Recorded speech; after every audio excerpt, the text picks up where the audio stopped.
Hello बच्चों, good morning. इससे पहले हम एक लेक्चर सुन चुके हैं। इलेक्ट्रोस्टैटिक्स चैप्टर है, फर्स्ट यूनिट है। इसमें electric field and potential first chapter है। इससे पहले हमने आपको चार्ज पढ़ाया था, ठीक है ना? ध्यान होगा, इलेक्ट्रोस्टैटिक्स में चार्ज पढ़ाया था मैंने। चार्ज की प्रॉपर्टीज़ बताई थी आपको, ठीक है ना? अब मैं बात कर रहा हूँ कूलम्स इनवर्स स्क्वायर लॉ। बहुत इम्पोर्टेंट और फेमस लॉ है ये, कूलम्स इनवर्स स्क्वायर लॉ। ये कोई चार्ज पार्टिकल प्लस Q1, ये कोई चार्ज पार्टिकल प्लस Q2। आपको मालूम है सिमिलर चार्ज रिपेल। ये चार्ज पार्टिकल है प्लस Q1, ये चार्ज पार्टिकल है minus Q2। Opposite charge attract. Similar charge repel, plus plus को रिपेल करेगा। Opposite charge attract, plus minus को क्या करेगा? अट्रैक्ट करेगा। ये फर्स्ट चार्ज पार्टिकल है। इस फर्स्ट चार्ज पार्टिकल के द्वारा इस सेकंड पर, ये प्लस है, ये भी प्लस है, तो इस प्लस का इस पर फोर्स इस डायरेक्शन में होगा। This is the force on second particle exerted by first. पहले पार्टिकल के द्वारा सेकंड पार्टिकल पर लगाया गया फोर्स है F21, ठीक है? This is the force on a first particle exerted by second. ये वाला पार्टिकल इस पर जितना फोर्स लगाएगा उतना ही फोर्स ये पार्टिकल इस पर लगाएगा, चाहे ये चार्ज पार्टिकल इक्वल हो या अनइक्वल हो। That is both the charges always experience equal and opposite forces. ये दोनों फोर्स मैग्नीट्यूड में इक्वल होंगे लेकिन डायरेक्शन में अपोजिट होंगे। इसने इस पर फोर्स इधर इस डायरेक्शन में लगाया, इस पार्टिकल ने इस पर फोर्स इस डायरेक्शन में लगाया। डायरेक्शन में अपोजिट हैं लेकिन मैग्नीट्यूड में बराबर हैं, इसलिए इन दोनों फोर्सेस के मैग्नीट्यूड का रेशियो क्या होगा? 1:1। That is both the charges always experience equal and opposite forces whether the charge are equal or not। यहाँ पर पार्टिकल कैसे है? अपोजिट है, एक प्लस है, ये माइनस है। ये पार्टिकल प्लस का माइनस वाले को अट्रैक्ट करेगा अपनी और इधर की तरफ फोर्स लगाएगा। This is the force on second particle exerted by first and this is the force on first particle exerted by second. ये है सेकंड पार्टिकल पर फोर्स है, पहले के द्वारा लगाया जा रहा है। ये फर्स्ट पार्टिकल पर फोर्स है जो दूसरा लगा रहा है। देखो, इस पार्टिकल ने इस पर फोर्स इस डायरेक्शन में लगाया इधर, और इस पार्टिकल ने इस पर फोर्स इधर लगाया।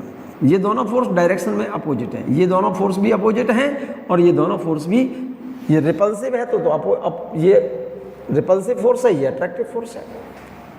Both the charges always experience equal and opposite forces whether the charge are equal or not। similar charge repel, plus plus repel करेंगे and opposite charge attract each other, ठीक है ना? ये बात लिख दी है मैंने। similar charge repel and opposite charge are attract each other। आप साथ साथ नोट करते जाइए बच्चों। कूलम्स इनवर्स स्क्वायर लॉ जो लगता है, कूलम्स इनवर्स स्क्वायर जो लॉ लगता है मेरे बच्चे, पॉइंटेड चार्ज पार्टिकल के लिए लगता है। पॉइंटेड चार्ज पार्टिकल का मतलब है इन पार्टिकल का जो साइज होना चाहिए बहुत छोटा हो, इतना छोटा हो कि इन पार्टिकल का जो साइज है इनके बीच के कंपैरिजन में बहुत कम हो, ठीक है ना?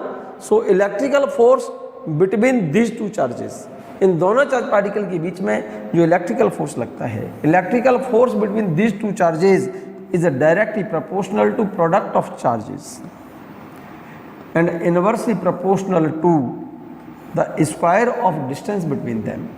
इन दोनों पार्टिकल के बीच में जो इलेक्ट्रिकल फोर्स लगता है वो directly proportional the product of charges Q1 and Q2 and inversely proportional to square of distance between them, ठीक है?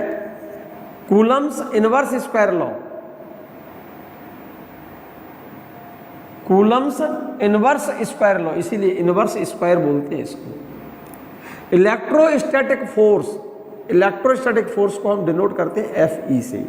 Electrostatic force between 2 point charges, electrostatic force between 2 point charges is a directly proportional to the product of charges and inversely proportional to square of distance between them।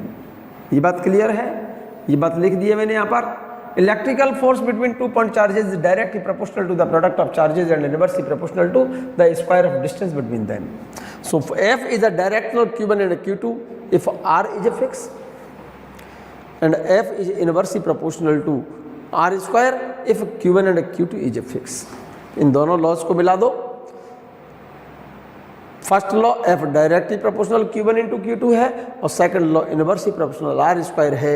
इन दोनों को मिलाओ तो क्या बन गया? F directly proportional Q1 into Q2 upon R square. If Q1 is doubled and Q1 and Q2 is doubled and R is doubled, if Q1 and Q2 doubled and R is doubled, then F will remain same. If Q1 and Q2 and R is doubled, भाई Q1 को double किया, इस Q1 को double कर दिया 2 गुना 2 times, और Q2 को double किया 2 टाइम्स, तो 2 इंटू 2 4 हो गया ना। एंड R इज डबल्ड, इसको डबल करोगे तो इसका स्क्वायर करेंगे तो 2 का स्क्वायर नीचे भी 4 हो गया, ऊपर 4 से 4 नीचे से कैंसिल हो जाएगा। If Q1 and Q2 is doubled, तो ये डबल और ये डबल, तो 2 इंटू 2 4 हो गया ना ऊपर, और R डबल करोगे और इसका करोगे स्क्वायर तो नीचे भी 4 से 4 कैंसिल हो जाएगा। It means force will remain same, ठीक है ना। If Q1 and Q2 and R is doubled then force will remain same. Proportionality sign हटाइए यहाँ से, प्रोपोर्शनलिटी साइन हटाओ, कांस्टेंट लगा दो A।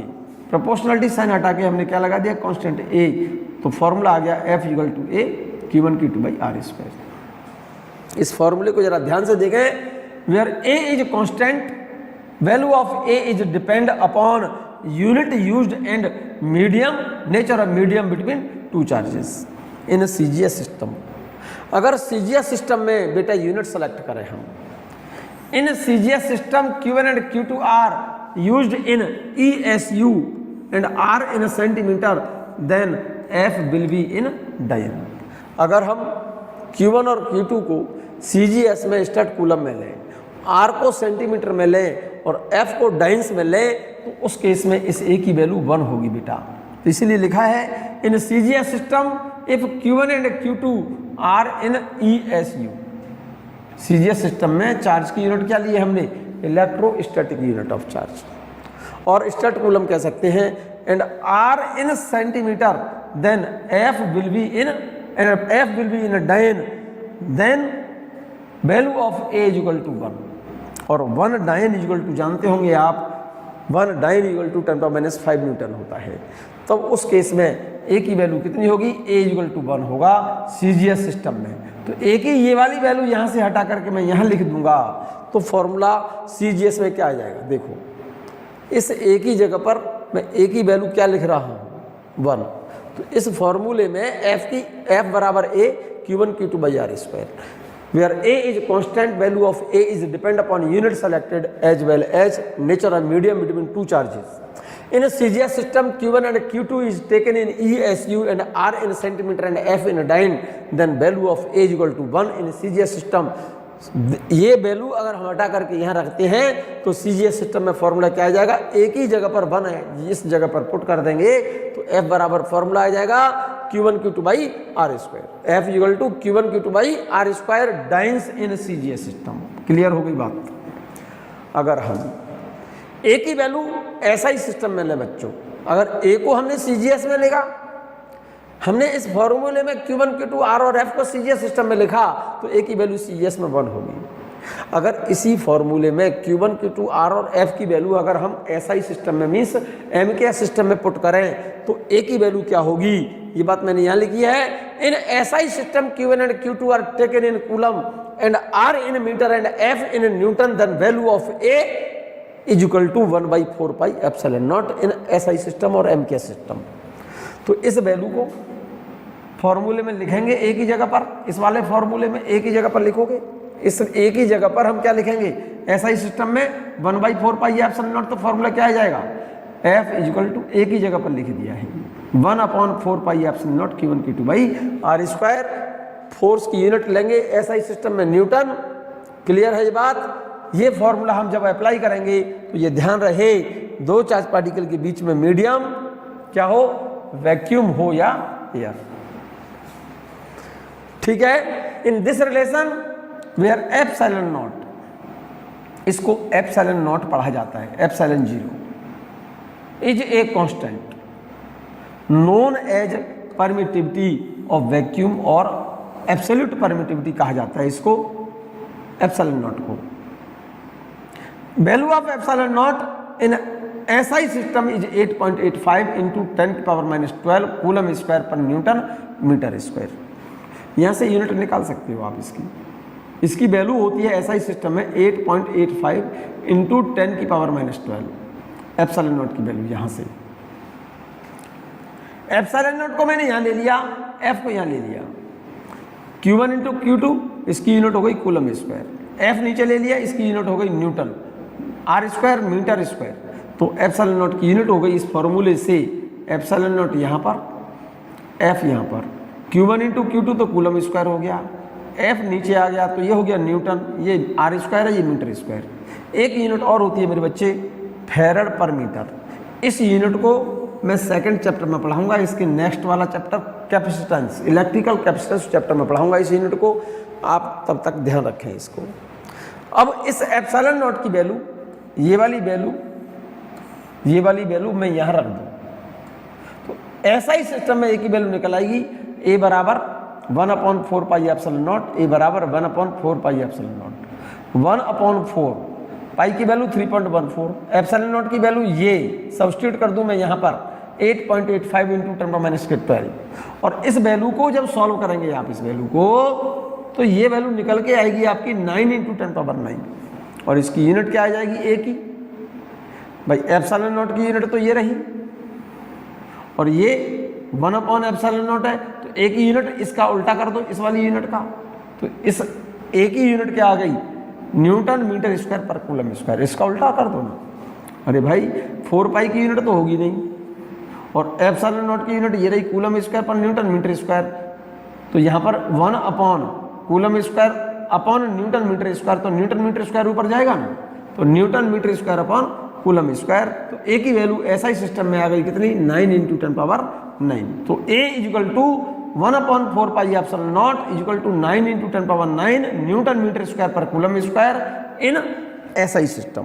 इस वैल्यू को हटा करके, एक ही इस वैल्यू को हटा करके एसआई सिस्टम में तो ए की वैल्यू कितनी है, एसआई सिस्टम में ए की वैल्यू कितनी है, एसआई सिस्टम में ए की वैल्यू 9 10⁻9, और सीजीएस सिस्टम में ए की वैल्यू कितनी है 1।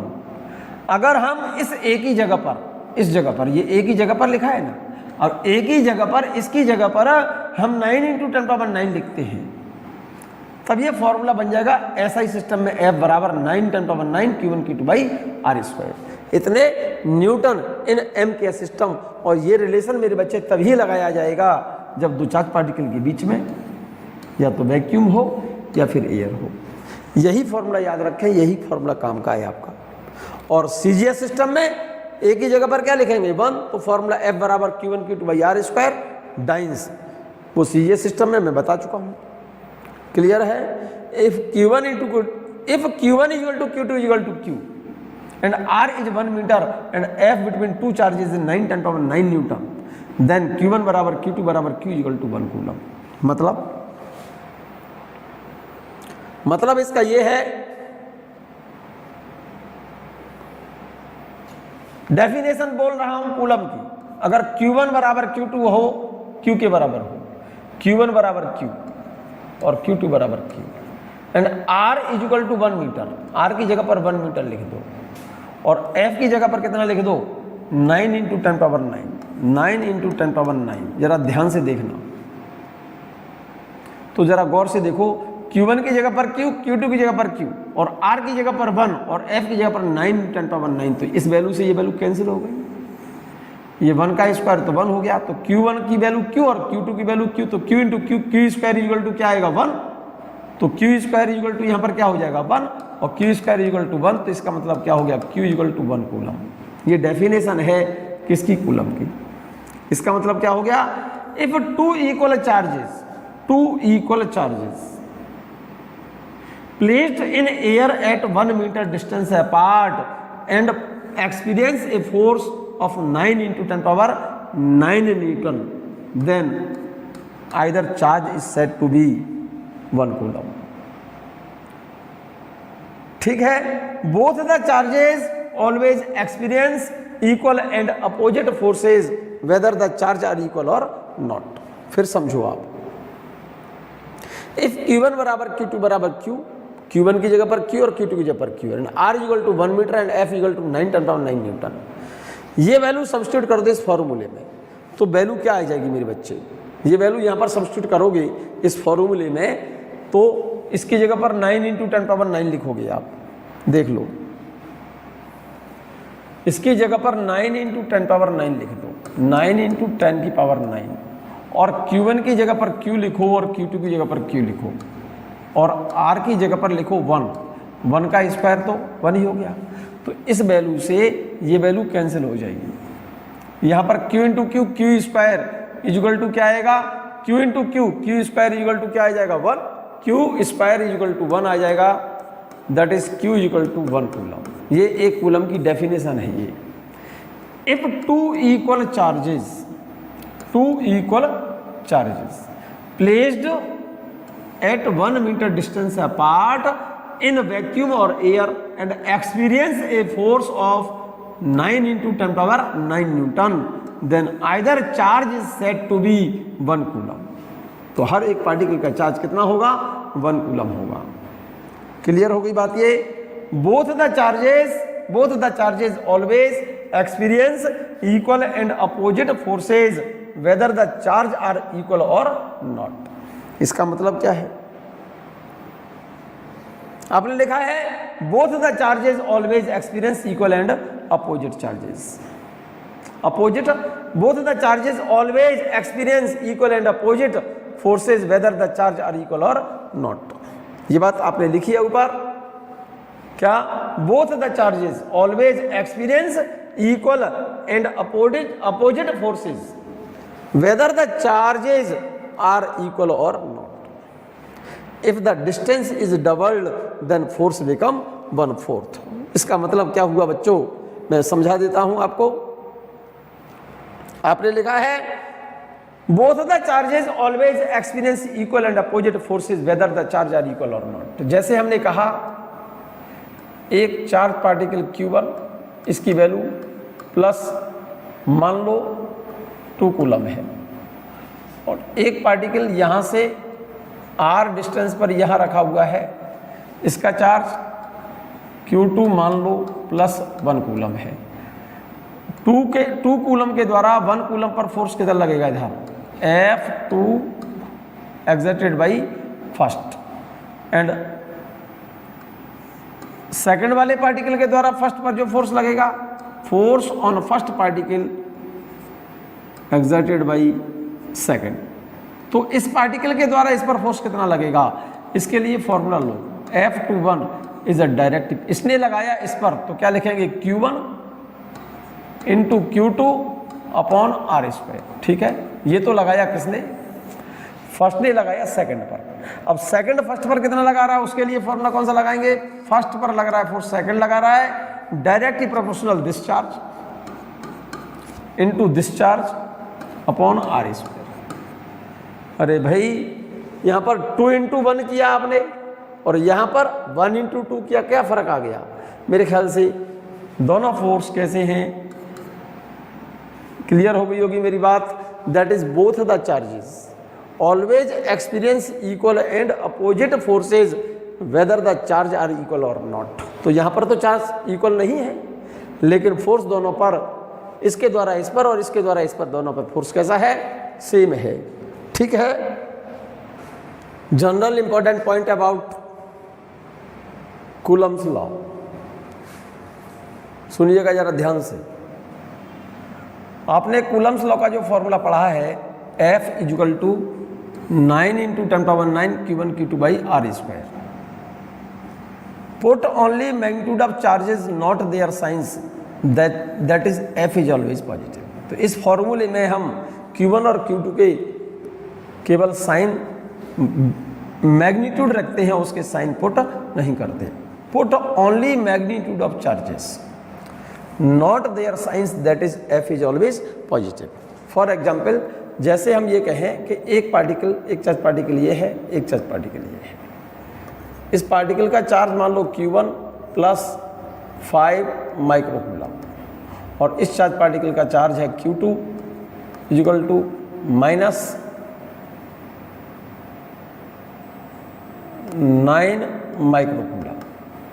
इन दोनों के बीच की सेपरेशन मान लीजिए 3 मीटर है। क्वेश्चन पूछता है find out the force between these two charges. तो फॉर्मूले को जब इस्तेमाल करेंगे आप इस वाले रिलेशन को, F equal to 9 into 10 power 9,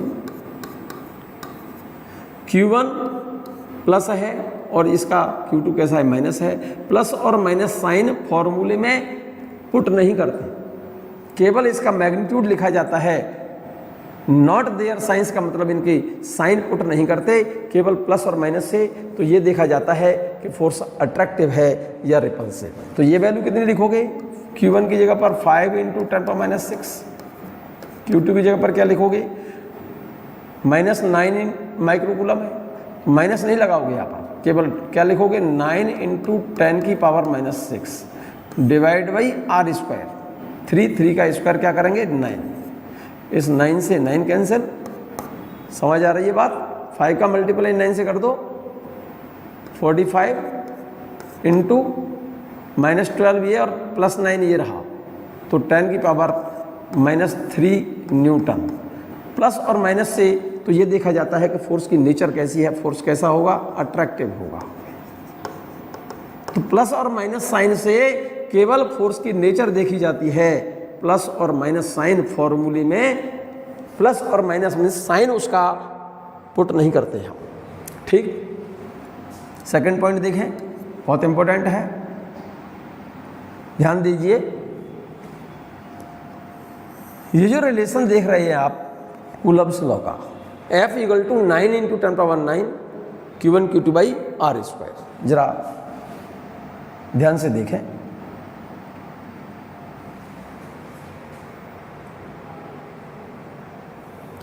ये जो फॉर्मूला, ये रिलेशन देखा है आपने कूलम्ब्स लॉ का, ये वाला रिलेशन।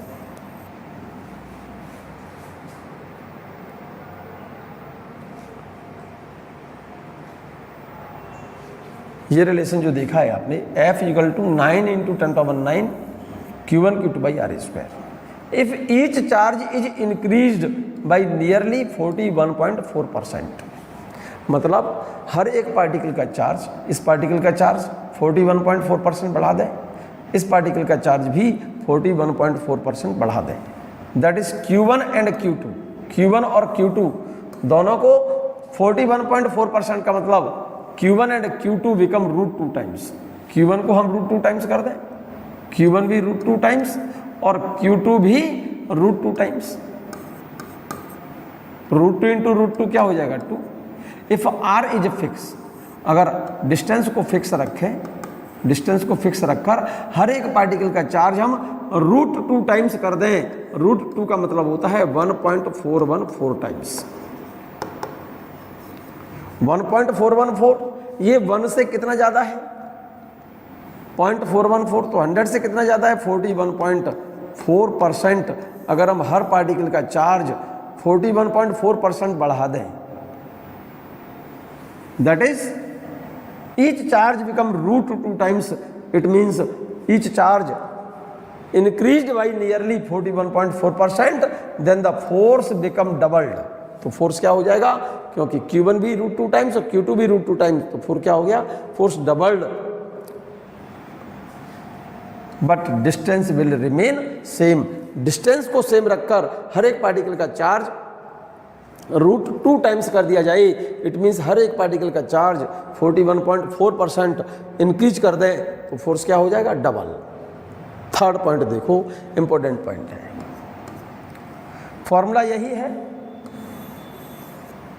अगर हम ये चार्ज और ये वाला चार्ज, दोनों चार्ज क्या रखें, हम सेम रखें, फिक्स रखें, चार्ज नहीं बदलें। Q1 और Q2 को तो चेंज करें नहीं हम, दोनों के बीच की सेपरेशन को क्या कर दें, R become R become 1/√2 times, 1/√2 times, 1/√2 times इसका क्या हो रहा है स्क्वायर, तो 1/√2 का स्क्वायर करोगे तो क्या हो जाएगा 1/2 और 2 पहुंचेगा ऊपर, then in this case force become, तो फोर्स क्या हो जाएगा डबल हो जाएगा, बशर्त Q1 और Q2 क्या रखें फिक्स रखें। इसका मतलब क्या हो गया, दो पार्टिकल के बीच की सेपरेशन पहले से 1/√2 टाइम्स कर दिया जाए, 1/√2 का मतलब होता है 1.414 टाइम्स, 1 को 1.414 से डिवाइड करोगे ये वैल्यू आएगी कितनी 0.707 टाइम्स।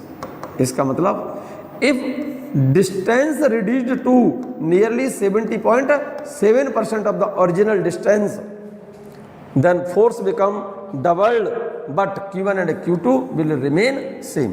थर्ड पॉइंट यही लिखा है, if the distance between the two particles is reduced to nearly 70.7% of the original distance. इसका मतलब डिस्टेंस को 70.7% तक रिड्यूस कर दें, it means new distance become 1/√2 times, then force become doubled but Q1 and Q2 remain same.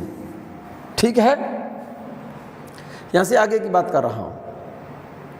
If any dielectric medium is present between two charges, यहां देखिएगा, if any dielectric medium or non conducting medium कह सकते हैं हम। If any dielectric medium जैसे glass है, paper, mica, pure water etcetera is present between two charges, then force decreased by K times, where K और इस K को हम एप्सिलॉन R भी कहते हैं, is called dielectric constant of medium, और इसको बोला जाता है रिलेटिव परमिटिविटी, इसको रिलेटिव परमिटिविटी कहते हैं, रिलेटिव परमिटिविटी ऑफ मीडियम, और earlier named specific inductive capacity SIC, which is depend upon nature of medium. आपने कहा if any dielectric medium or non conducting medium is present between two charges, then force decreased by K times, where K और K को बोला जाता है epsilon R is called dielectric constant of medium और relative permittivity of medium, और earlier named specific inductive capacity SIC, which is depend upon nature of medium. ये बात clear है? कहने का सेंस ये है कि जैसे एक चार्ज पार्टिकल ये रहा और एक पार्टिकल ये रहा, इन दोनों पार्टिकल के बीच में मैंने कोई मीडियम डाल दिया, completely filled with dielectric medium. एक पार्टिकल ये वाला है Q1 और एक पार्टिकल ये है, इन दोनों पार्टिकल के बीच में कोई गैप नहीं है, पूरा भर दिया है मैंने किससे, डाइलेक्ट्रिक मीडियम से, डाइलेक्ट्रिक मीडियम। तो इन दोनों पार्टिकल, जब ये दोनों पार्टिकल एयर में थे, ये Q1 ये Q2, दोनों के बीच में मीडियम एयर और वैक्यूम है, एयर हो या वैक्यूम हो, तब इन दोनों के बीच में जो फोर्स था एयर की प्रेजेंस में, जब दोनों पार्टिकल के बीच में एयर है या वैक्यूम है, फोर्स के लिए रिलेशन क्या था मेरे बच्चे, 9 × 10⁹ Q1 Q2 upon R square. और इसको क्या लिखा था, ये कितने की जगह पर लिखा था आपने, ये जो लिखा था कितने की जगह पर लिखा था आपने, लिखा था ये 1/4 πε0 Q1 Q2 upon R square. जब दोनों पार्टिकल के बीच में एयर है तो फोर्स इतना है, ये कहो या ये वाली बात एक ही बात है। If any dielectric medium present between two charges, तो इन दोनों पार्टिकल के बीच में कंप्लीटली फिल्ड विद डाइलेक्ट्रिक, दोनों के बीच में मैंने कोई एयर गैप नहीं दिया, पूरी तरह से भर दिया है इन दोनों चार्ज पार्टिकल के बीच में कौन सा medium, dielectric means non conducting medium. तो ये जो फोर्स लग रहा था ना एयर की प्रेजेंस में, ये वाला फोर्स जब मीडियम लगा देंगे तो ये फोर्स एयर में लगने वाले फोर्स का 1/K टाइम्स हो जाएगा। 1/K का मतलब इसको K से डिवाइड कर दो या इसको K से डिवाइड कर दो, तो 1/4 पाई एप्सिलॉन नॉट के Q1 Q2 upon R square. ठीक है, इस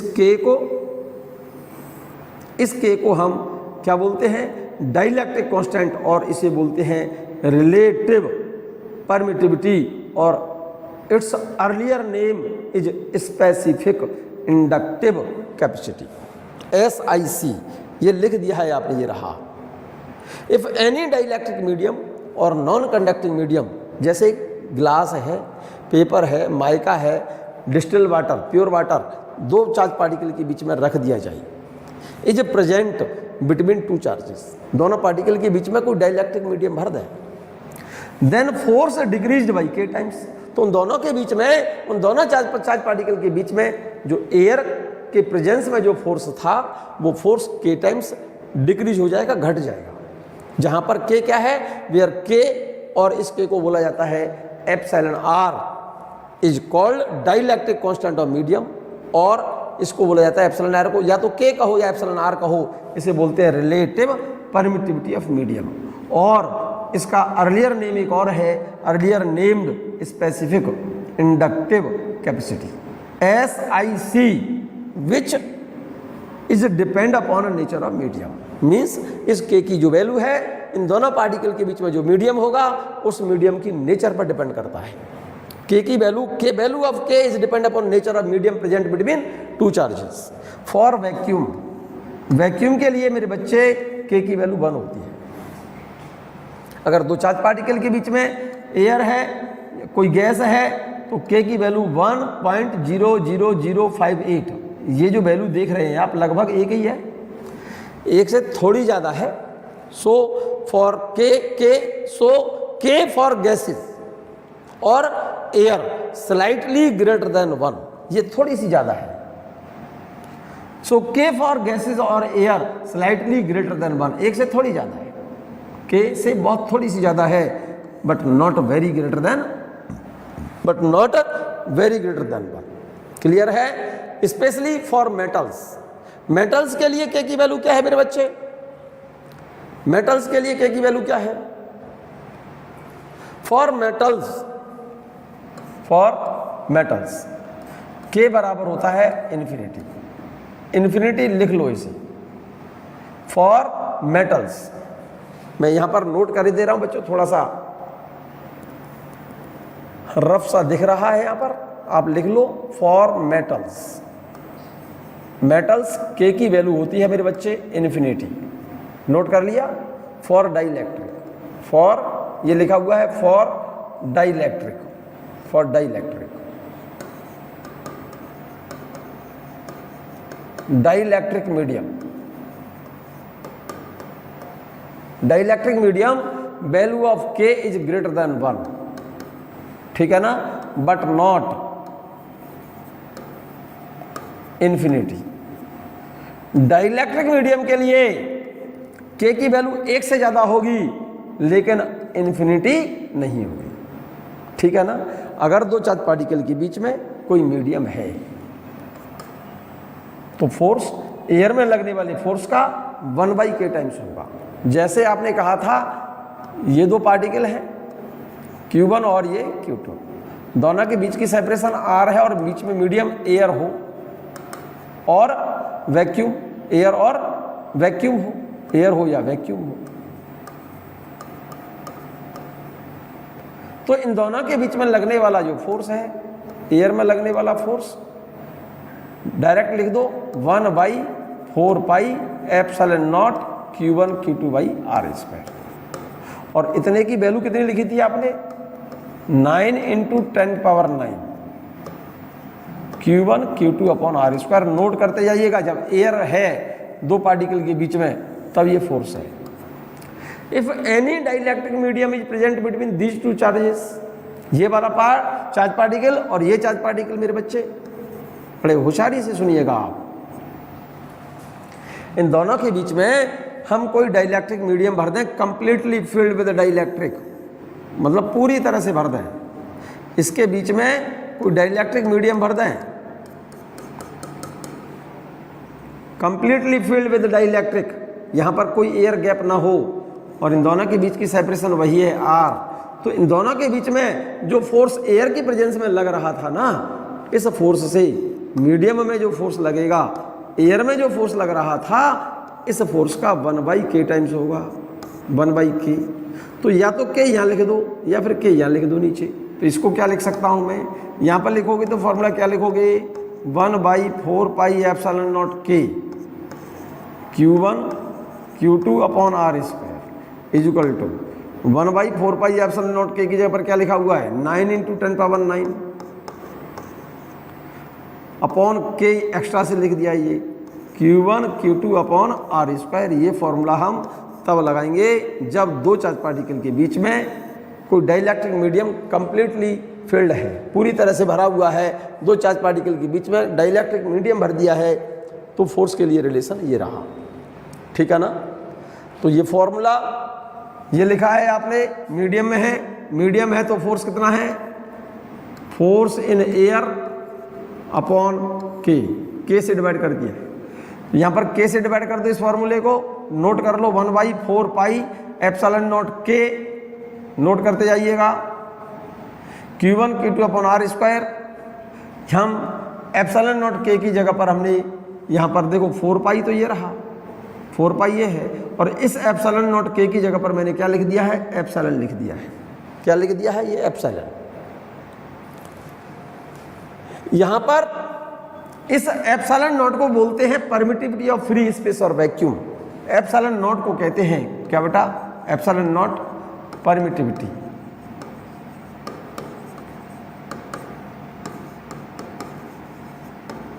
परमिटिविटी ऑफ वैक्यूम।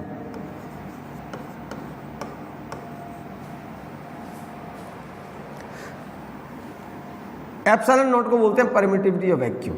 अब एप्सिलॉन नॉट को k से मल्टीप्लाई करके इतने की जगह पर हमने क्या लिख दिया है, एप्सिलॉन।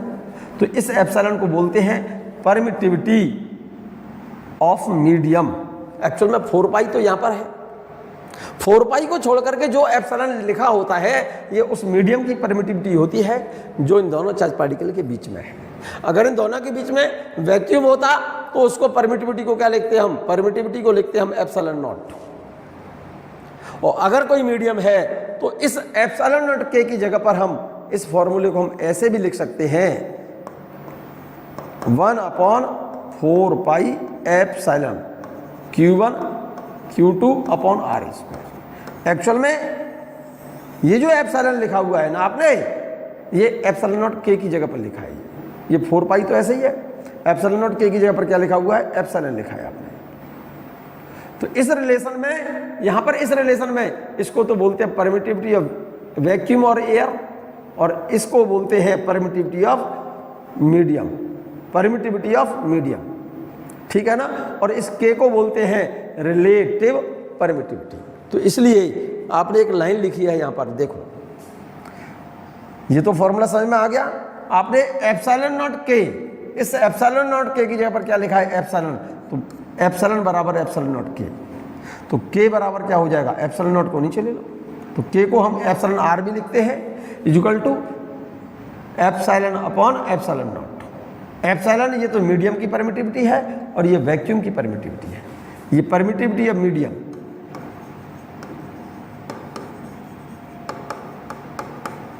परमिटिविटी ऑफ मीडियम, और ये क्या चीज है, permittivity of vacuum, permittivity of vacuum. Note कर लो इसे,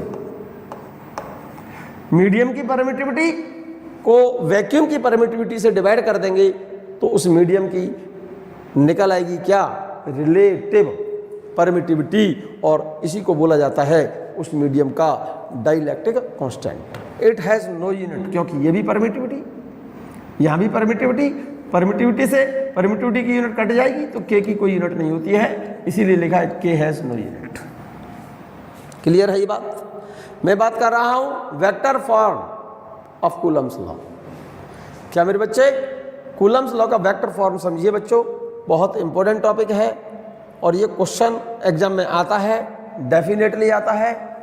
इसके ऊपर क्वेश्चन अगर एग्जाम में आए तो ये रॉन्ग ना हो आपसे। यहाँ पर फिगर जो देख रहे हैं आप बना लें, बना सकते हो तो मोस्ट वेलकम, नहीं तो मैं जो फिगर बना रहा हूँ आप इस फिगर को ध्यान दें।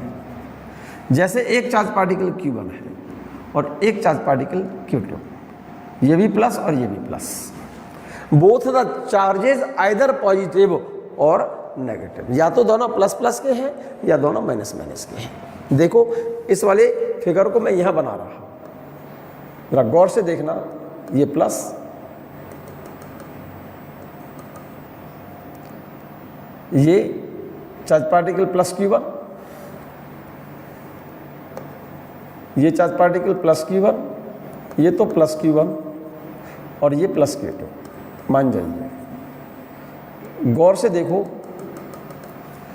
इस पार्टिकल के लिए, ये पार्टिकल जब इसको देखेगा तो इसका पोजीशन तो इधर होगी ना,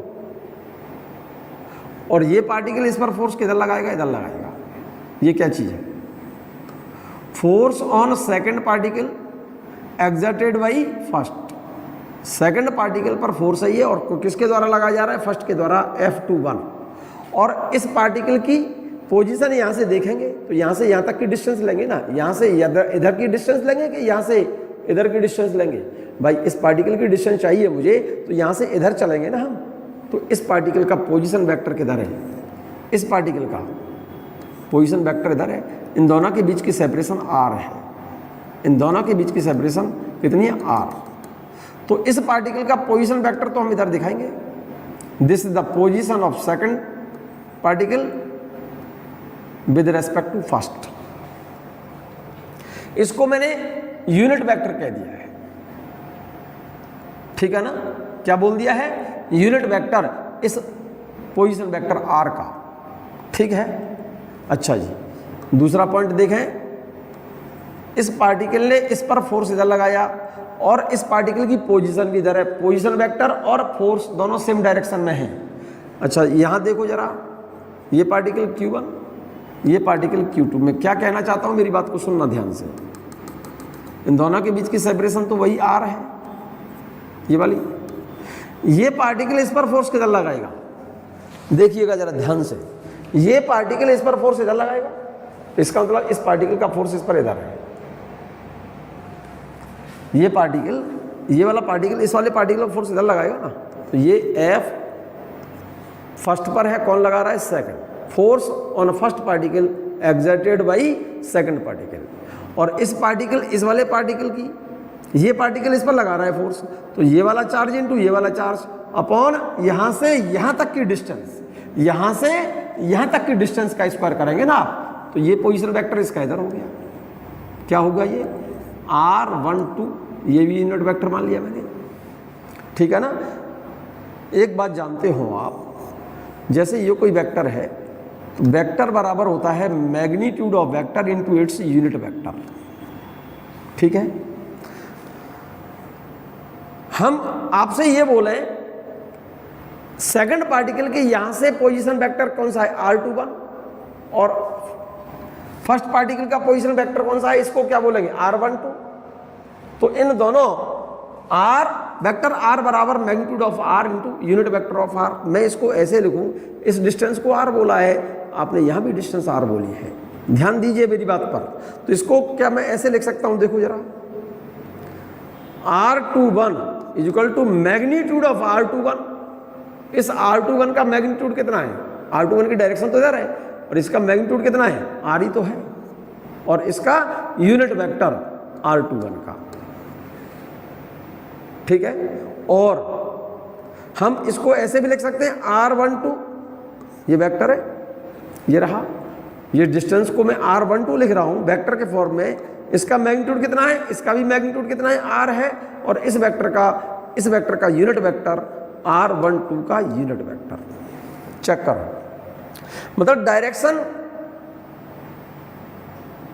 मैग्नीट्यूड उस केस में देखो, इस वेक्टर का मैग्नीट्यूड R, इसका भी मैग्नीट्यूड R और इसका भी मैग्नीट्यूड R। मैं कहना ये चाहता हूं, यहां से यहां तक की डिस्टेंस जो भी है उसका मैग्नीट्यूड R है, यहां से यहां तक की जो डिस्टेंस है उसका मैग्नीट्यूड R है, ठीक है ना। और किसी वेक्टर को लिखा जाता है वेक्टर बराबर magnitude of vector into unit vector, ये जानते हो ना, जानते हैं ना, यस। अब जरा गौर से देखो, फिर से मैं बना रहा हूं इसी फिगर को। आपको फिर से बना रहा हूं इसी फिगर को। ये चार्ज पार्टिकल प्लस का है, ये चार्ज पार्टिकल प्लस का है। यहां से यहां तक की जो डिस्टेंस है r है, मतलब पहले वाला पार्टिकल सेकंड वाले पार्टिकल को देख रहा है तो उसका पोजीशन वेक्टर इधर होगा, और इस पार्टिकल के द्वारा इस पर लगने वाला फोर्स भी इसी डायरेक्शन में है, F21 की डायरेक्शन, और r unit vector of R21 दोनों सेम डायरेक्शन में है, बशर्त दोनों चार्ज कैसे हैं, प्लस प्लस के हैं। दोनों चार्ज पार्टिकल पॉजिटिव पॉजिटिव हों या दोनों फिर नेगेटिव नेगेटिव होते तो F21 और R21 दोनों सेम डायरेक्शन में हैं। यहाँ पर देखिएगा, इस वाले फिगर को मैं अलग से बना रहा हूँ, ये प्लस ये भी प्लस, जरा गौर से देखना, बार बार उसी लाइन को मैं फिर बोल रहा हूँ। इस पार्टिकल से इस पार्टिकल की पोजीशन किधर है, इस पार्टिकल से इस पार्टिकल की पोजीशन तो इधर है ना। अरे इस पार्टिकल से इसको देखेंगे हम तो इधर ही तो देखेंगे, और ये पार्टिकल इस पर फोर्स भी इधर ही लगाएगा, इसी डायरेक्शन में, F12 की डायरेक्शन, और इसकी पोजीशन इधर देखेंगे ना, इसकी डायरेक्शन R12 का यूनिट वेक्टर दोनों सेम डायरेक्शन में है। जरा गौर से देखो, इस फिगर को दोनों को मिला दो, इस फिगर को इस पर ओवरलैप कर रहा हूं मैं, ध्यान से देखना, इस फिगर को हटा के इसके ऊपर ओवरलैप कर रहा हूं तो फिगर ये बन जाएगा, ये वाला फिगर बनेगा। देखो जरा, इस फिगर को उस पर ओवरलैप करके ले जा रहा हूं, इसको हटा करके इसके ऊपर ओवरलैप कर रहा हूं तो ये फिगर बनेगा। देखो कैसे, Q1, इसको फिगर को बनाने की सिंपल सा तरीका है, ये डिस्टेंस R है बच्चों यहां तक की, इस पार्टिकल के द्वारा इस पर लगने वाला फोर्स ये रहा F21,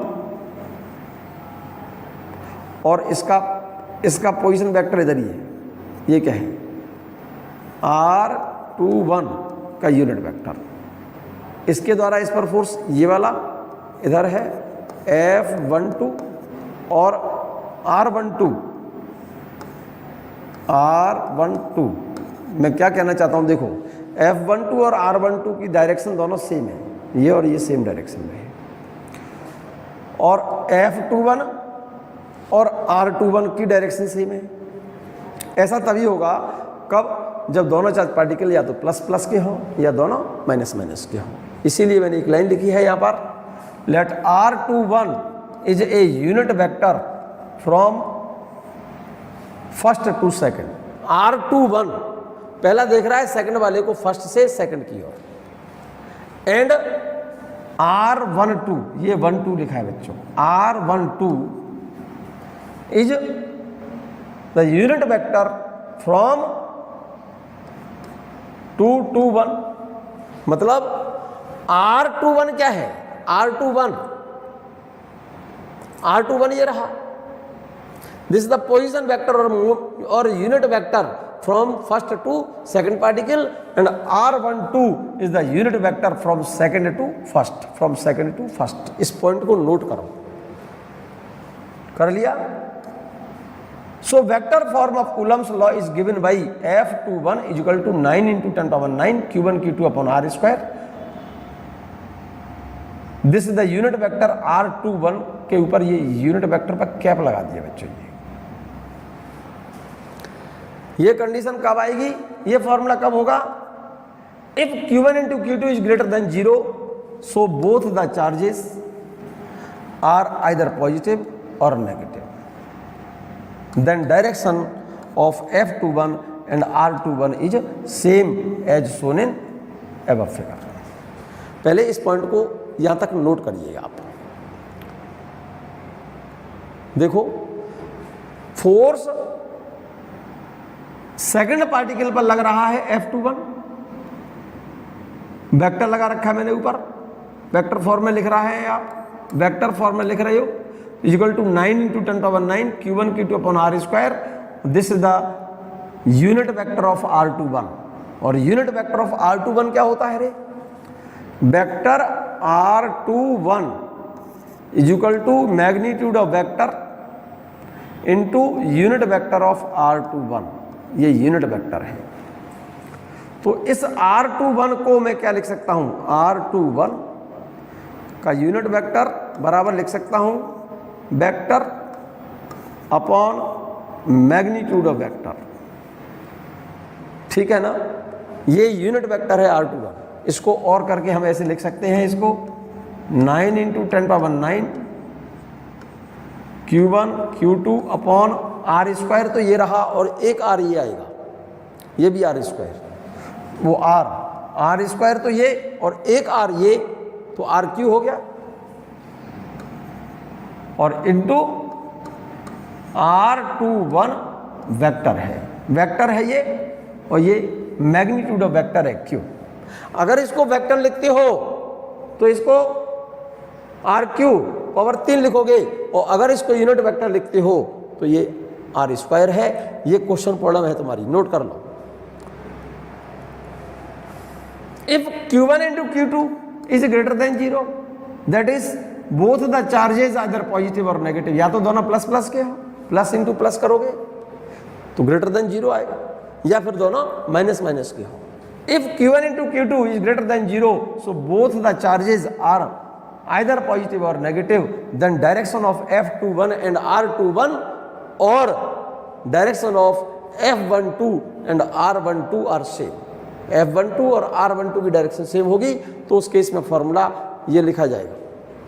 अगर ये यूनिट वेक्टर लिखते हो तो नीचे लिखेंगे R², और अगर इसको वेक्टर लिखते हो तो नीचे लिखेंगे RQ।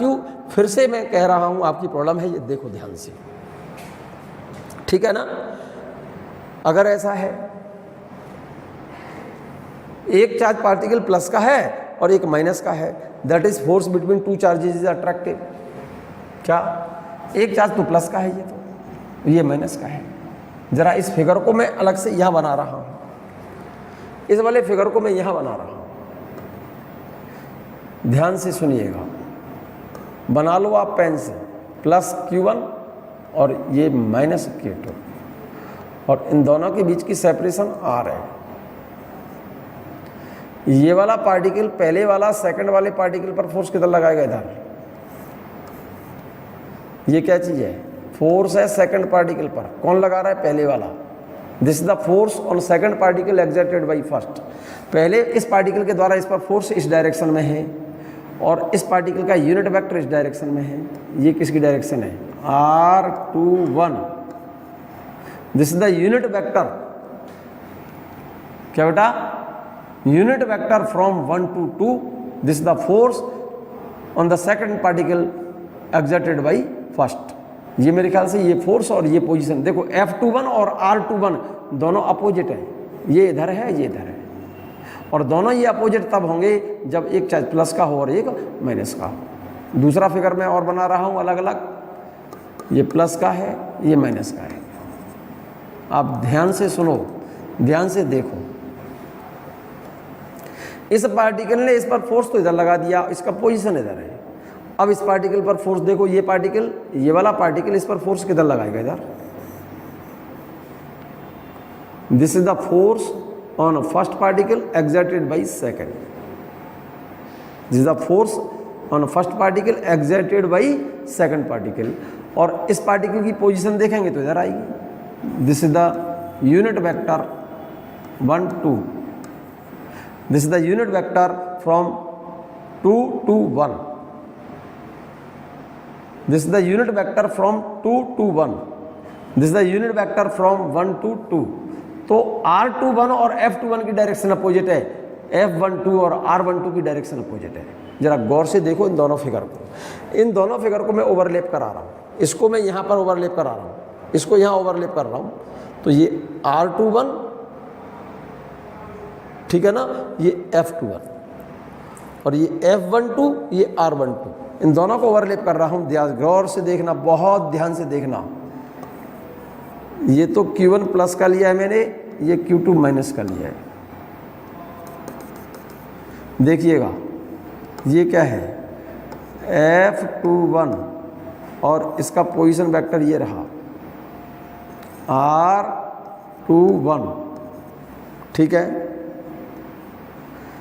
इस पार्टिकल का इस पर फोर्स किधर है, इधर है, ये F12, और इसका पोजीशन वेक्टर इधर है R12। ये unit vector from first to second, this the unit vector from second to first. तो देखो R21 और F21 की डायरेक्शन अपोजिट है, F21 इधर है और R21 इधर है, F12 इधर है और R12 इधर है, मीन्स दोनों अपोजिट है। इसका मतलब ऐसा तभी होगा जब एक चार्ज पार्टिकल प्लस और एक चार्ज पार्टिकल माइनस हो, इसलिए लिख दिया ये। If Q1 into Q2 is less than 0, that is, ठीक है ना, नेगेटिव, क्योंकि लेस देन 0 वैल्यू नेगेटिव हुई। Then the charges are opposite in nature, एक प्लस होगा तो दूसरा कौन सा होगा, माइनस होगा। Then direction of F21 and R21 are in opposite direction as shown in figure, और इसके लिए रिलेशन यही लगेगा, रिलेशन तो यही लगेगा। F21 इजुकल टू 9 इंटू 10 की power 9 Q1 Q2 upon R square, यहाँ माइनस लगा दो और यहाँ पर लिख दो R21 का यूनिट वेक्टर। माइनस साइन बता रहा है इसकी डायरेक्शन, इसकी डायरेक्शन जस्ट क्या है, अपोजिट है।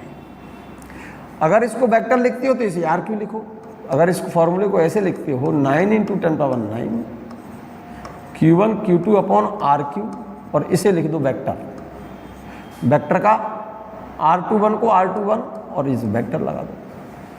क्लियर है? फिर से समझो, फिर मैं बता रहा हूँ, फिर लिख रहा हूँ इसी पॉइंट को फिर से लिख रहा हूँ। ये प्लस और ये माइनस, दोनों के बीच में लगने वाले फोर्स के लिए formula F21 equal to minus 9 into 10 power 9, minus sign क्या बता रहा है, R21 और F21 की डायरेक्शन अपोजिट है। देखो F21 ये रहा और R21 ये रहा, अपोजिट है, माइनस ही बता रहे हैं। अगर हम इसको यूनिट वेक्टर नहीं लिख करके वेक्टर लिखते हैं तो इसको फॉर्मूला क्या लिखेंगे हम, 9 into 10 power 9 Q1 Q2 upon, इसको लिखा जाएगा RQ, और इसको लिखेंगे हम वेक्टर, इस पर कैप लगा रखिए यूनिट वेक्टर, और वेक्टर लिखेंगे तो R21, इस पर एरो ऐसे लगाएंगे ऐसे। सिमिलरली सेम इसी तरह से F12 ये है और R12 ये है, ये वाला F12 और R12 अपोजिट हैं, ठीक है कि नहीं? तो हम इसको लिख सकते हैं F12 equal to minus 9 into 10 power 9 Q1 Q2 upon R square into unit vector लिखेंगे तो R12 का यूनिट वेक्टर कैप लगाना, और वेक्टर लिखते हैं तो बार बार लिख के दिखा रहा हूँ मैं आपको इसे, क्योंकि ये क्वेश्चन प्रॉब्लम है तुम्हारी। Q1 Q2 अपॉन RQ, इसको Q लिख दिया है तो इसको यूनिट वेक्टर नहीं लिखा जाएगा, इसको लिखा जाएगा वेक्टर, R12 पर वेक्टर चढ़ा दो, और magnitude of R12 and magnitude of R21 is same, क्या है बेटा, इक्वल टू R। तो इसको हम लिखना चाहें तो R का यूनिट वेक्टर और ये R वेक्टर, ठीक है ना, मैग्नीट्यूड सबका क्या होगा बेटा, सेम होगा। क्लियर है? मैं यहाँ से आगे की बात बोल रहा हूँ। Some important points about Coulomb's law, बहुत इंपॉर्टेंट पॉइंट्स हैं ये। कूलम्स लॉ जब पढ़ेंगे आप, पढ़ रहे हैं आप, तो इससे रिलेटेड कुछ इंपॉर्टेंट पॉइंट हैं ये, very important point.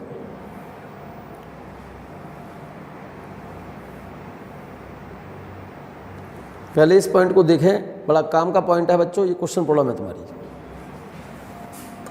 This law means Coulomb's law is applicable only for point charges, that is linear dimensions of the charge particle must be much less than distance between them. Coulomb's inverse square जो law है केवल point charge particle के लिए लगाया जाता है। Coulomb's inverse square law is applicable only for point charges, केवल point charges के लिए सही है। Coulomb's inverse square law is applicable only for point charges, that is linear dimensions of the charge particle must be much less than distance between them. क्या कहना चाहता है वो? कहना ये चाहता है कि जैसे एक चार्ज पार्टिकल ये रहा Q1 और एक ये Q2, ध्यान से सुनिएगा, इस पर चार्ज प्लस का Q1 है और इस पर चार्ज प्लस का Q2 है। इन दोनों के बीच की सेपरेशन मान लो R है और इन दोनों का जो साइज है ना, ये वाला साइज, पॉइंटेड चार्ज पार्टिकल है, इसका सेंस ये हो गया कि इनका जो साइज है इनके बीच की सेपरेशन के कंपैरिजन में बहुत छोटा है। तो इन दोनों के बीच में जो फोर्स लगेगा उसका फॉर्मूला क्या है? 9 × 10⁹ Q1 Q2 upon R square. 9 × 10⁹ Q1 Q2 upon R square, ठीक है ना? प्लस प्लस का है, इसका इस पर फोर्स इधर होगा और इसका इस पर फोर्स इधर होगा। अब क्वेश्चन मेरा ये है कि अगर ये चार्ज पार्टिकल पॉइंटेड ना होगा, अगर ये पार्टिकल और ये पार्टिकल कोई स्फेरिकल बॉल है ये, और इसके सेंटर से इसके सेंटर तक की डिस्टेंस मान लो R है ये वाली, और इन स्फीयर को जो चार्ज दिया है उतना ही दिया है जितना इस पॉइंटेड चार्ज पार्टिकल का है, प्लस Q1 और प्लस Q2। तो जरा गौर से देखो, फॉर्मूला जब लगाते हैं हम तो फॉर्मूले के लिए 9 × 10⁹ Q1 Q2 upon R square जो लिखते हैं ना, R एक्चुअल में इस पार्टिकल के सेंटर से इस पार्टिकल के सेंटर तक की डिस्टेंस लेते हैं हम, तो यहाँ तो R स्क्वायर लिख दिया आपने। अब यहाँ पर क्या करें, इसके सेंटर से इसके सेंटर तक की डिस्टेंस R है, तो यहाँ पर फोर्स क्या होगा? एक्चुअल में होगा क्या, जब चार्ज सिमिलर हैं तो सिमिलर चार्ज में क्या होगा? रिपल्सन होगा बेटे। ये प्लस इस पूरे स्फीयर पर न फैलकर, ये प्लस इस पूरे स्फीयर पर न फैलकर ये प्लस इस प्लस को रिपेल करेगा, तो ये वाला प्लस इधर आ जाएगा। ये इस पर ये जो चार्ज दिया है ना, इस स्फीयर पर नहीं स्प्रेड होगा, ये प्लस इस प्लस को रिपेल कर देगा, तो ये वाला प्लस चार्ज है वो इधर की तरफ आएगा, और ये प्लस इस प्लस को रिपेल करेगा तो ये इधर आएगा। अब क्योंकि R जो लेते हैं दोनों चार्ज के सेंटर से सेंटर तक की दूरी लेते हैं, तो इस पार्टिकल का सेंटर कहाँ माने? अब भाई ये चार्ज जो है इस पर पूरे पर तो फैला नहीं है, ये वाला चार्ज तो इधर आ गया और ये चार्ज इधर चला गया, तो अब इस वाले पार्टिकल का इस वाले चार्ज का सेंटर तो इधर लेंगे ना हम, कहीं इधर शिफ्ट हो गया ना इधर की तरफ। अरे भाई स्फीयर से इधर शिफ्ट हो गया, तो इसका मतलब ये सेंटर इधर शिफ्ट मानेंगे हम और ये वाला सेंटर इधर शिफ्ट हो जाएगा। तो इसका मतलब इन दिस केस, इस केस में डिस्टेंस क्या हो गई? इंक्रीज कर गई, R इंक्रीज हो गई। तो इस केस में यहाँ पर जो फोर्स लगेगा R बढ़ जाने से यहाँ पर फोर्स लेस फोर्स लगेगा। यहाँ पर अगर यही चार्ज ये पार्टिकल नेगेटिव होते, ये चार्ज पार्टिकल नेगेटिव होते, तो क्या होगा? एक प्लस का है, अगर एक प्लस और दोनों प्लस प्लस के हैं तो रिपल्सन के कारण डिस्टेंस इंक्रीज फोर्स डिक्रीज, और अगर एक प्लस और एक माइनस होता तो एक प्लस है और दूसरा चार्ज पार्टिकल माइनस का होता, तो क्या होता? ड्यू टू अट्रैक्शन ये वाला प्लस चार्ज, ये माइनस चार्ज क्या करता? इस प्लस को अट्रैक्ट करता, ये प्लस चार्ज माइनस को अट्रैक्ट करता, तो क्या होगा? अट्रैक्शन के कारण ये चार्ज, ये वाला माइनस इस प्लस को तो इधर अट्रैक्ट कर लिया और इस प्लस ने इस माइनस को इधर अट्रैक्ट कर लिया, तो इसका सेंटर अब किधर शिफ्ट हो गया? इधर, इसका सेंटर इधर। तो पहले डिस्टेंस कितनी थी? ये R थी, अब डिस्टेंस कम हो गई, यहाँ पर डिस्टेंस कम हो गई, ये वाली इनिशियल डिस्टेंस से। अब अट्रैक्शन के कारण पार्टिकल पास पास आ गया तो डिस्टेंस कम हो गई और डिस्टेंस डिक्रीज, तो डिक्रीज देन फोर्स इंक्रीज। इस केस में फोर्स क्या होगा? मोर फोर्स लगेगा, ठीक है ना। अगर सिमिलर चार्ज है तो due to repulsion distance increase force decrease, और अपोजिट चार्ज है तो due to attraction distance decrease force increase. ये बात क्लियर हो गई बात, इसीलिए लाइन लिख दी है, this law is applicable only for point charges, that is linear dimensions of the charge particle must be much less than distance between them। अगर similar charge है तो रिपल्सन से डिस्टेंस बढ़ जाएगी, भाई ये प्लस इस प्लस को रिपेल कर देगा, ये प्लस इस प्लस को रिपेल कर देगा, तो due to repulsion distance increase force decrease, यहाँ पर लेस फोर्स होगा, और अपोजिट चार्ज है तो due to attraction distance decrease, यहाँ पर तो डिस्टेंस बढ़ गई फोर्स घट गया, और प्लस और माइनस मीन्स अपोजिट चार्ज है तो डिस्टेंस क्या हो जाएगी, डिक्रीज हो जाएगी, तो उस केस में फोर्स इंक्रीज कर जाएगा। दूसरा पॉइंट देखो, इंपॉर्टेंट पॉइंट है दूसरा पॉइंट भी।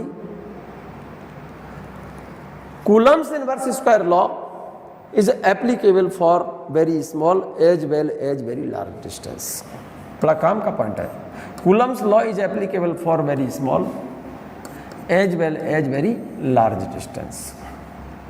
मतलब कूलम का जो नियम है कम डिस्टेंस पर भी लगता है और ज़्यादा डिस्टेंस पर भी लगता है। इसे बोलते हैं लॉन्ग रेंज फोर्स। कौन सा फोर्स बोलते हैं, long range force. If separation between two particle is less than 10⁻⁴ metre to 10⁻15 metre, और ये मेरे ख्याल से साइज है किसका, न्यूक्लियस का। Then a new force act between the particles called nuclear force or Yukawa force. ठीक, it is the strongest force of attraction between the particles and provides stability to the nucleus. It is charge as well as mass independent. फिर से समझिएगा इस बात को। Coulomb का जो नियम है मेरे बच्चा, राजा बेटा ध्यान से सुनिएगा आप सभी लोग, बहुत इंपॉर्टेंट लिमिटेशन है कूलम्स लॉ की। ये कूलम का जो नियम है वो कम दूरी पर भी लगता है, डिस्टेंस ज़्यादा हो तब भी एप्लीकेबल है, डिस्टेंस कम है तब भी एप्लीकेबल है। इसीलिए इस कूलम्स लॉ को हम लॉन्ग रेंज फोर्स कहते हैं, क्योंकि ज़्यादा दूरी पर भी लगता है और कम दूरी पर भी लगता है। कम के साथ साथ ज़्यादा पर भी लगता है तो लॉन्ग रेंज फोर्स कहते हैं इसे। ठीक है कि नहीं। अगर पार्टिकल के बीच की separation, if separation between particle is order of 10⁻15 to 10⁻⁴ to 10⁻15 metre हो, मीन्स अगर दो पार्टिकल के बीच की सेपरेशन न्यूक्लियस के साइज की हो तो क्या होगा, उन दोनों पार्टिकल के बीच में एक न्यू फोर्स और लगने लगेगा। उस फोर्स को हम न्यूक्लियर फोर्स बोलते हैं, और इस न्यूक्लियर फोर्स को डिस्कवर किया था किसने, युकावा ने। युकावा फोर्स में बोलते हैं। न्यूक्लियर फोर्स आपने लिखा है it is the strongest force of attraction between the particles. Nuclear force जो होता है strongest force of attraction between the particles, इसका मतलब न्यूक्लियर फोर्स हमेशा कैसा होता है, अट्रैक्टिव होता है and provides stability to the nucleus. Nucleus को, इस न्यूक्लियर फोर्स की वजह से ही न्यूक्लियस क्या होता है, स्टेबल होता है। It is charge as well as mass independent. Nuclear force का मान न तो पार्टिकल के चार्ज पर डिपेंड करता है न पार्टिकल के मास पर डिपेंड करता है। फोर्स बिटवीन प्रोटॉन प्रोटॉन, क्योंकि न्यूक्लियस के अंदर क्या है, न्यूक्लियस के अंदर क्या होता है मेरे बच्चे, proton, proton, neutron, neutron, neutron. भाई न्यूक्लियस के अंदर प्रोटॉन और न्यूट्रॉन होते हैं मेरे बच्चे। तो न्यूक्लियर फोर्स मेरे भाई, प्रोटॉन प्रोटॉन के बीच में जो न्यूक्लियर फोर्स लगता है, प्रोटॉन न्यूट्रॉन के बीच में जो न्यूक्लियर फोर्स लगेगा और न्यूट्रॉन न्यूट्रॉन के बीच में जो न्यूक्लियर फोर्स लगेगा वो सेम होगा।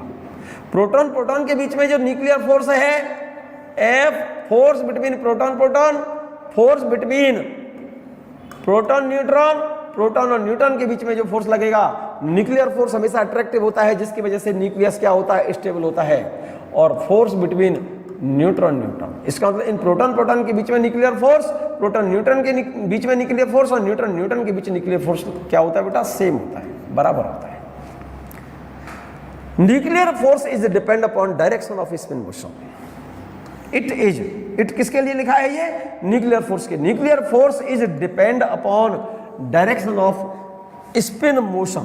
पैरेलल स्पिन में फोर्स ज्यादा लगता है, parallel spin more force and anti parallel spin less force. क्या कहना चाहता है, एक्चुअल में न्यूक्लियस के अंदर, न्यूक्लियस के भीतर proton proton, proton neutron, neutron neutron, ये अंदर क्या करते हैं, ये जो प्रोटॉन और न्यूट्रॉन न्यूक्लियस के अंदर जो होते हैं, जैसे ये प्रोटॉन है,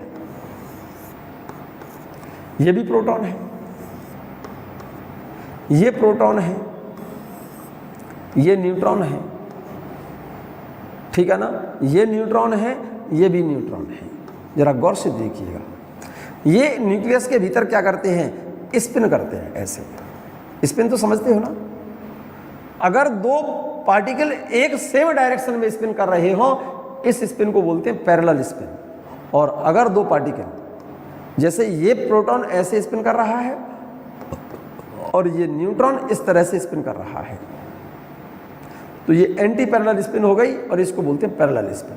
तो पैरेलल स्पिन जब कर रहे हैं, जैसे ये प्रोटॉन और प्रोटॉन एक ही डायरेक्शन में स्पिन कर रहे हैं, तो इन दोनों के बीच में जो फोर्स लगेगा, पैरेलल स्पिन में फोर्स ज़्यादा होता है। और अगर ये प्रोटॉन और ये न्यूट्रॉन, ये तो चल रहा है ऐसे और ये चल रहा है ऐसे, एंटी पैरेलल स्पिन, तो पैरेलल स्पिन में फोर्स ज़्यादा होता है और एंटी पैरेलल स्पिन में फोर्स कम होता है। तो यहाँ पर क्या लिखा है, ये तो प्रोटॉन और ये प्रोटॉन दोनों एक ही डायरेक्शन में स्पिन कर रहे हैं ऐसे, और ये प्रोटॉन और ये प्रोटॉन, ये प्रोटॉन तो स्पिन कर रहा है ऐसे और ये प्रोटॉन स्पिन कर रहा है उल्टा। तो पैरेलल स्पिन में फोर्स ज़्यादा है, ग्रेटर का साइन लगाइए। Force between parallel spin is greater then anti parallel spin, ठीक है ना। For a stable nuclei, for a stable nuclei, stable nuclei कौन से होते हैं, जिनके न्यूक्लियस के भीतर पार्टिकल के बीच की सेपरेशन 10⁻14 से लेकर के 10⁻15 मीटर के ऑर्डर की है। वे न्यूक्लियाई कैसे होते हैं, स्टेबल होते हैं। और स्टेबल न्यूक्लियाई के लिए nuclear force near about 40 to 50 times greater होता है।